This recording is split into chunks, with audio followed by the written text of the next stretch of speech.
আমাদের দেশে অর্ধেকের বেশি নারী এই খুব সুন্দর একটা পরিবেশ পরিস্থিতি পৃথিবীতে সৃষ্টি আমাদের এই সমাজের যে সৌন্দর্য সৃষ্টি করে সংগ্রামকে আরো এগিয়ে নেওয়ার জন্য তাদের ভূমিকা যথেষ্ট উন্নয়নে আরো অনেক ধরনের ভূমিকা রাখবে।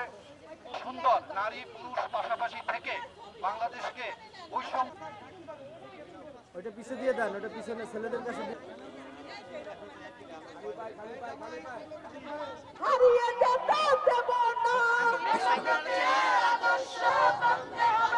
নারীর প্রতি সহিংসতা,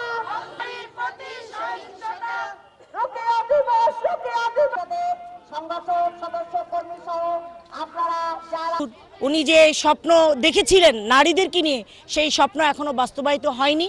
আমরা আরো পিছনের দিকে যাচ্ছি। আমরা চাই এই প্রজন্ম রোকেয়াকে জানুক, রোকেয়ার স্বপ্নকে বাস্তবায়িত করুক।